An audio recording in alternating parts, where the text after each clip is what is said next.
ध्यान रखें 1936 है, इस समय डॉक्टर अंबेडकर ठीक ठाक पावरफुल हो चुके थे, अच्छी खासी प्रसिद्धि उनको मिल चुकी थी। महात्मा गांधी की सबसे बड़ी समस्याओं में से एक अंबेडकर भी थे। अंग्रेज तो थे ही थे, उनसे बड़ी समस्या ये है कि यार अंग्रेजों को भेजो ना, समाज क्यों बदल रहे हो। और अंबेडकर साफ साफ कह रहे थे कि अगर मुझे अपने हित और देश के हित में चुनना हो तो देश का हित नंबर 1 पे है, पर यदि मुझे दलितों के हित और देश के हित में चुनना हो तो मैं दलितों के हित को प्राथमिकता पे रखूंगा, क्योंकि अगर अंग्रेज चले गए ऐसे ही तो यहां के सवर्ण हमें छोड़ेंगे नहीं। और दलितों की पराधीनता अंग्रेजों के आने से पहले ज्यादा थी, अंग्रेजों की उपस्थिति के समय कम पराधीनता थी।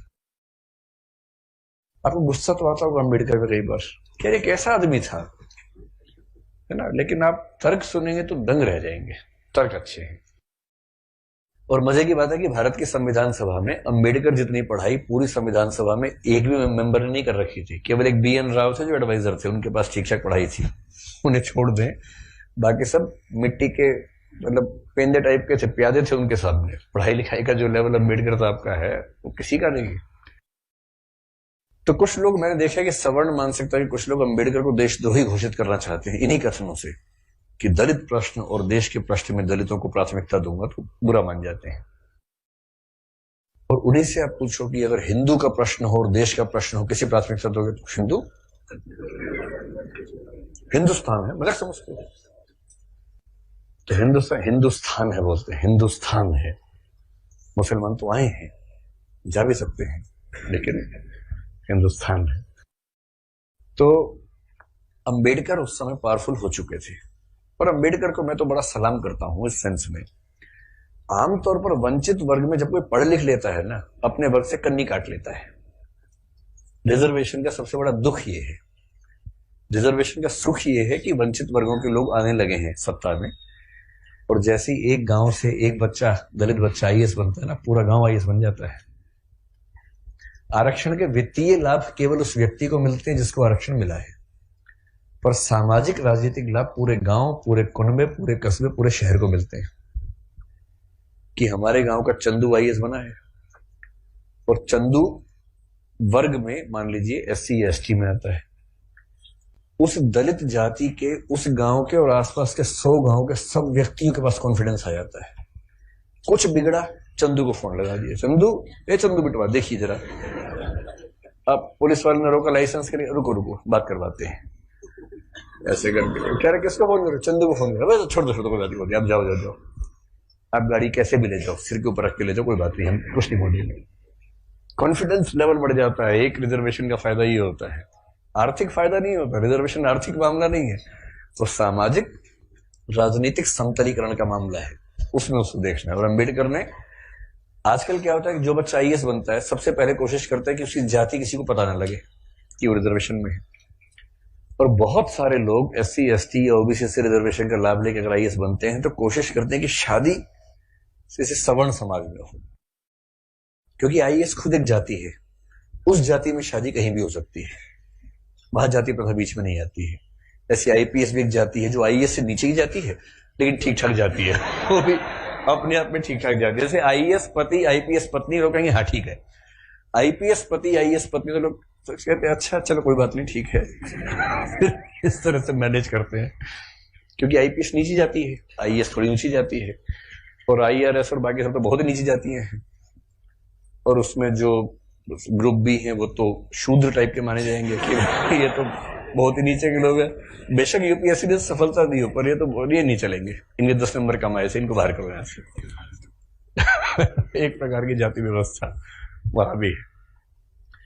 तो दलित चेतना जो अंबेडकर की वजह से, अंबेडकर का सम्मान क्यों करना चाहिए कि वो इतना पढ़ने लिखने के बाद भी चाहते तो वो भी एक शानदार जिंदगी जी सकते थे, उनको मिल ही रही थी भाई। वो PCS ऑफिसर थे बड़ौदा में, मजाक छोड़ना है, नागपुर में शायद, और जब नागपुर में वो सिविल सेवक बनकर आए, फेलोशिप वहीं से मिली थी पढ़ने के लिए, जब वापस लौटे तो उनको PCS अधिकारी बनाया गया। तो उनको कहा कि आप यहां रहना शुरू कीजिए और काम संभाल लीजिए। अब ये अंबेडकर के सामने सबसे बड़ी समस्या, अगर आप उनकी कभी आत्मकथा पढ़े, मैं कैसे बना, हिंदी अनुवाद उसका ये है उसमें एक प्रसंग है कि नागपुर में रहना है उनको, क्योंकि वो ऑफिसर हैं, उनको अपने रहने के लिए कमरा चाहिए या घर चाहिए। ढूंढ रहे हैं पूरे शहर में, कमरा ही नहीं मिल रहा। लोग पहले पूछते हैं जाति कौन सी है, वो बताते हैं कि महार जाति का हूं। तो भाई कमरा नहीं है हमारे पास, हम किसी दलित को कमरा देंगे ही नहीं अपना। ये 1920-30 के दौरान नागपुर शहर की बात है। फिर वो कह रहे कि कई कमरे खारिज होते गए। एक और घर में गए, एक कोई दूसरा ऑफिसर था, वो दिखा रहा था, दोस्त के रूप में हेल्प कर रहा था।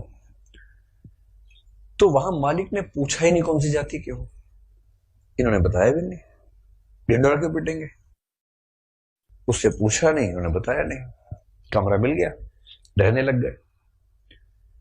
और फिर वो देखते हैं कि एक दिन अचानक सुबह उठा तो बहुत शोर मचा हुआ था। मुझे लगा पता नहीं क्या हो गया। खिड़की से नीचे देखा तो हजारों की भीड़ हाथ में डंडे भाले हथियार लेके खड़ी हुई थी।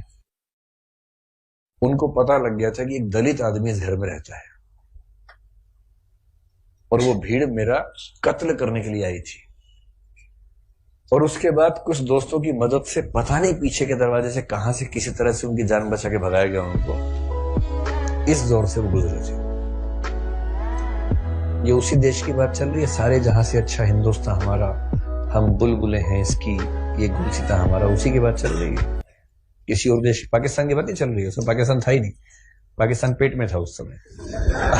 अभी हुआ नहीं था, मतलब होने वाला था, अभी नहीं हुआ था। तो उस देश की बात है। और जब वो स्कूल में पढ़ते थे तो स्कूल में पढ़ते इसलिए थे कि उनके पिता सरकारी नौकरी में थे, तो थोड़ा सा ठीक स्थितियां थी उनकी, इसलिए स्कूल में एडमिशन मिल गया। पूरे स्कूल में एक दलित बच्चा था बस, BR अम्बेडकर, बस, बाकी सब सवर्ण बच्चे थे।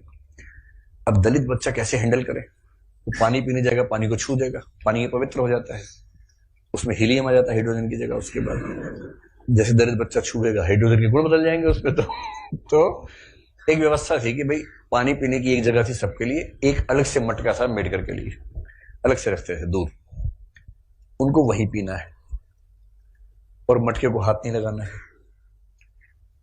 अब कभी कभी क्या हुआ, कई बार ऐसा हुआ कि जो आदमी पानी की व्यवस्था करने के लिए तैनात था वो छुट्टी पर चला गया, एक दिन 2 दिन आया ही नहीं।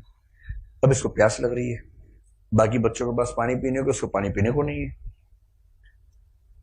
कई ऐसे दिन गुजारे स्कूल में जब उनको पीने को पानी मिलता ही नहीं था। चेतना ऐसे बनती है, ये सब झेलने के बाद बनती है।